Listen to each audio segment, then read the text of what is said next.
You are a principled man, extremely honest, with integrity. Use the passion that you have in your heart to work for the Filipino people, lalo na ako paalis na. Dante Marcoleta. Narinig na kita noon, pero hindi kita tayo kilala. Nung nainteresado ako sa iyo, yung nagtatanong-tanong na ako kung sino ka, your lawyering and everything, at yung performance mo sa Congress.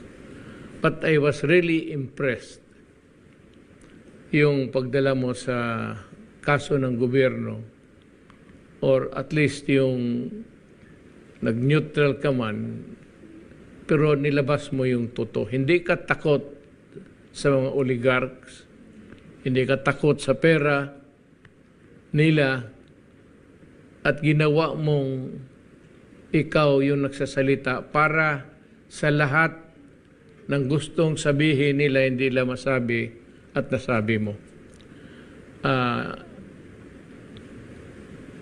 There are few men, sabihin ko sa iyo, without meaning to offend the rest of the guys there na kung saan tayo napunta at kayo nagtatrabaho.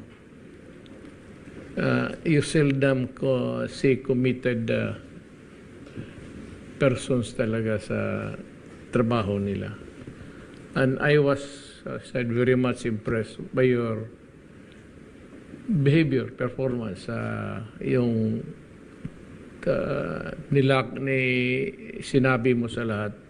Pinalabas mo ang lahat kung ano ang mali ng gobyerno dito sa ABS-CBN na sa matagal na panahon, I said, government, and even ako, na walang, ako, pinaputok ko lang yung mga mali nila, but nobody carried the name of the Republic of the Philippines, parang doon sa Kongreso, ikaw yun.